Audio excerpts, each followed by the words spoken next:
بسم اللہ الرحمن الرحیم۔ السلام علیکم۔ اسلامک سٹوری باکس میں خوش آمدید۔ معزز سامعین، طوفان نوح ایک ایسا طوفان تھا جس نے زمین پر موجود بڑی بڑی عمارتوں کو ڈبو دیا تھا۔ بلند ترین پہاڑ پانی کی موجوں میں غائب ہو گئے تھے۔ اس طوفان میں پوری دنیا کی آبادی ختم ہو گئی تھی، مگر پانی کی ان بہت بڑی موجوں کے اوپر صرف ایک کشتی تھی جو تیر رہی تھی، اور اس کشتی میں موجود 80 لوگ جو اس دنیا میں باقی رہ گئے تھے، یہی وہ 80 لوگ تھے جنہوں نے دنیا کو دوبارہ آباد کیا اور نسل انسانی کو آگے بڑھایا۔ آج سے 5000 سال قبل اس سرزمین پر یہ طوفان کیوں آیا؟ وہ کشتی کس کی تھی اور وہ لوگ کون تھے جنہوں نے اس کشتی میں سوار ہو کر اس خطرناک طوفان سے خود کو بچا لیا تھا؟ اس ویڈیو میں ہم آج سے ہزاروں سال قبل آنے والے اس طوفان کے بارے میں جانیں گے، جسے طوفان نوح کے نام سے جانا جاتا ہے۔ حضرت آدم علیہ السلام کے دنیا میں آنے کے بعد ان کی اولادیں خوب پھلی پھولی تھیں، لیکن ایک مدت گزر جانے کے بعد وہ خدا کو بھول گئے۔ انہوں نے مٹی اور پتھر کے کئی خدا بنا لیے تھے۔ نہ صرف ان کی عبادت گاہیں بتوں سے بھری پڑی تھیں، بلکہ ہر گھر میں بت رکھے ہوئے تھے۔ ابلیس نے بنی نوع انسان کو کفر و شرک میں مبتلا کر دیا تھا۔ لوگ حضرت آدم علیہ السلام، حضرت شیس علیہ السلام اور حضرت ادریس علیہ السلام کی تعلیمات کو بھول چکے تھے۔ حضرت ادریس علیہ السلام کو بھی وفات پائے سینکڑوں برس گزر چکے تھے، چنانچہ اللہ تعالیٰ نے اس قوم میں سے ایک نیک شخص حضرت نوح علیہ السلام کو ان کی طرف نبی بنا کر بھیجا۔ آپ علیہ السلام کے والد کا نام لامک تھا اور وہ حضرت آدم علیہ السلام کے بیٹے حضرت شیس علیہ السلام کی اولاد میں سے تھے۔ حضرت نوح علیہ السلام اللہ تعالیٰ کے پہلے رسول ہیں جنہوں نے اپنی قوم کو تبلیغ کی۔ آپ علیہ السلام پر کتابیں نازل ہوئیں اور سب سے پہلے آپ کی قوم پر عذاب نازل ہوا۔ حضرت نوح علیہ السلام کی قوم عراق کے گرد و نواح میں آباد تھی۔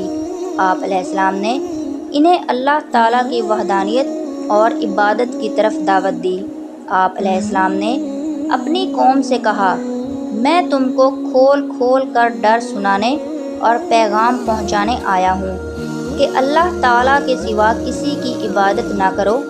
اگر تم اسی طرح کفر و شرک میں مبتلا رہے تو مجھے ڈر ہے کہ کہیں تم کسی سخت عذاب میں مبتلا نہ ہو جاؤ۔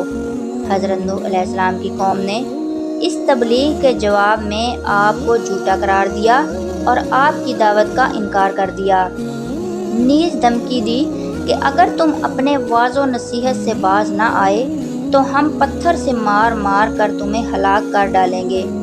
اس زمانے میں لوگوں کی عمر کافی لمبی ہوا کرتی تھی، لہٰذا حضرت نوح علیہ السلام نے بھی بہت لمبی عمر پائی تھی۔ آپ علیہ السلام نے اپنی قوم کو 950 سال تک تبلیغ کی اور بے انتہا کوششیں کیں کہ وہ لا شریک معبود پر ایمان لا کر شرک سے توبہ کر لیں، مگر ان پر کوئی اثر نہ ہوا۔ ان کی قوم میں صرف چند غریب لوگ تھے جو آپ علیہ السلام پر ایمان لائے، جن کی تعداد 70 یا 80 تھی۔ جب درس توحید دیتے دیتے ایک مدت گزر گئی اور ان پر کوئی اثر نہ ہوا تو ان کی مخالفت اور دشمنی میں اضافہ ہوتا گیا۔ اللہ تعالیٰ نے اپنے نبی کے اطمینان کے لیے ان کی طرف وحی فرمائی کہ جن کی قسمت میں ایمان کی دولت تھی وہ ایمان لا چکے اور ان کے علاوہ اور کوئی بھی ایمان لانے والا نہیں، اس لیے آپ علیہ السلام ان کے لیے غم زدہ نہ ہوں۔ اب مہلت کی گھڑیاں ختم ہونے والی ہیں، ان کی تباہی کا مقررہ وقت آ چکا ہے۔ اللہ تبارک و تعالیٰ نے حضرت نوح علیہ السلام کو حکم دیا کہ ایک کشتی بناؤ۔ انہیں ایک عظیم سیلاب سے ہلاک کرنا ان کا مقدر ہو چکا تھا، اس لیے پہلے ہی اللہ تعالیٰ نے اپنے نبی کو کشتی بنانے کا حکم دیا۔ حکم ملتے ہی حضرت نوح علیہ السلام کشتی بنانے کے لیے کمر بستہ ہو گئے۔ آپ علیہ السلام نے لکڑیاں جمع کرنی شروع کر دیں۔ اللہ تبارک و تعالیٰ نے اپنے نبی کو لکڑیاں کاٹ کر تختہ بنانے کے ہنر سے نوازا تھا، لہٰذا آپ علیہ السلام نے ان لکڑیوں کو کاٹ کر تختہ بنانا شروع کر دیا۔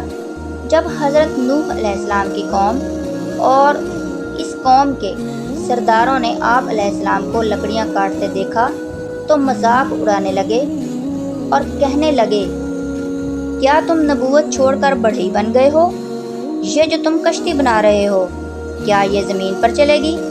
یہاں تو کوئی دریا اور سمندر نہیں۔ غرض طرح طرح سے آپ کا مذاق اڑایا جاتا، لیکن آپ علیہ السلام نے صبر کیا اور اس کے جواب میں صرف یہی فرماتے کہ اے نافرمانو، آج تو تم میرا مذاق اڑاتے ہو، لیکن اللہ تعالیٰ کا عذاب طوفانی شکل میں آئے گا تو پھر تمہیں حقیقت کا پتہ چلے گا، مگر افسوس اس وقت تمہاری کوئی معافی قبول نہیں ہوگی۔ جب عذاب الہی کا وقت قریب آیا تو اللہ تعالیٰ نے حکم دیا کہ ہر قسم کے جانوروں کا ایک ایک جوڑا اس میں رکھ لو، اور جو لوگ ایمان لائے ہیں انہیں بھی سوار کر لو۔ حضرت نوح علیہ السلام نے احکام خداوندی کے مطابق سب کو سوار کر لیا اور عبادت الہی میں مصروف ہو گئے۔ آخرکار طوفان کے آثار ظاہر ہونے لگے۔ دیکھتے ہی دیکھتے زمین کے ہر گوشے سے پانی ابلنے لگا۔ آسمان سے قیامت خیز بارش ہر شے کو بہا کر لے جانے کے در پہ تھی۔ گویا قیامت کا منظر تھا۔ کشتی طوفان کے پہاڑ جیسی اونچی لہروں پر تیر رہی تھی۔ حضرت نوح علیہ السلام نے اپنے بیٹے کینان کو دیکھا جو ایک اونچے مقام پر موجود تھا۔ انہوں نے کہا، اے میرے بیٹے، ہمارے ساتھ کشتی میں سوار ہو جا اور کافروں کے ساتھ نہ رہ۔ اس نے کہا، آپ میری فکر نہ کریں، میں سب سے اونچے پہاڑ پر چڑھ گیا ہوں اور پانی سے بچ جاؤں گا۔ حضرت نوح علیہ السلام نے کہا، آج قہر الہی سے کوئی نہیں بچ سکتا۔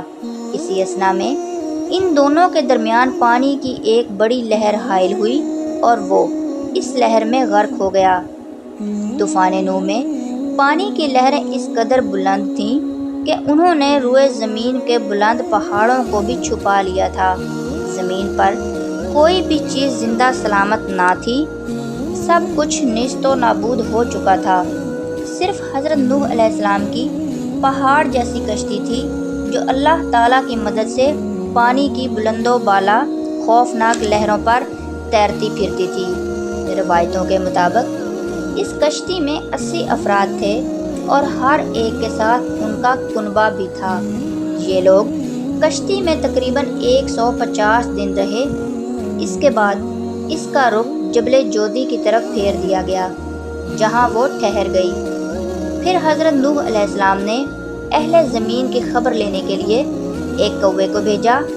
کوے نے زمین پر مردار دیکھے تو ان پر جھپٹ پڑا اور تاخیر کی، جس کی وجہ سے آپ علیہ السلام نے کبوتر کو بھیجا۔ کبوتر زیتون کے پتے کو لے کر آیا تو اس کے پاؤں کیچڑ سے بھرے ہوئے تھے، جس کو دیکھ کر حضرت نوح علیہ السلام نے اندازہ لگایا کہ زمین خشک ہو چکی ہے۔ حضرت نوح علیہ السلام جودی پہاڑ سے زمین پر اتر آئے اور ایک بستی کی تعمیر کی جس کا نام سامانین رکھا، اور پھر یہاں سے نسل انسانی کی دوبارہ شروعات ہوئی۔ یونان، مصر، ہندوستان اور چین کی قدیم مذہبی کتابوں میں ایسی روایات تسلسل سے بیان کی جاتی ہیں جن میں عظیم سیلاب کا ذکر ہے۔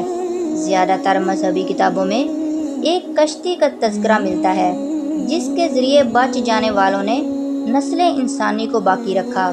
سورہ ہود میں اللہ تعالیٰ نے فرمایا، اے نوح، کشتی سے اترو ہماری طرف سے سلامتی اور برکتوں کے ساتھ، جو تم پر اور تمہارے ساتھ والوں پر رہے گی۔ اور دوسری جماعت ہے کہ ہم انہیں دنیا میں فائدہ دیں گے، پھر انہیں ہماری طرف سے دردناک عذاب پہنچے گا۔ بے شک یہ دنیا ایک طوفان ہے، شیطان بھٹکانے والا ہے، اور انبیاء کرام کشتی نوح ہیں جنہوں نے ان کی پیروی چھوڑ دی۔ نوح علیہ السلام کے بیٹے کینان کی طرح ہلاک ہوا، جبکہ اس طوفان سے محفوظ وہی رہے گا جو کشتی نوح میں سوار ہو گئے۔ ویڈیو اچھی لگی ہو تو لائک کر دیں اور میرے چینل اسلامک سٹوری باکس کو سبسکرائب کر دیں۔ اللہ آپ کا حامی و ناصر ہو۔ اللہ حافظ۔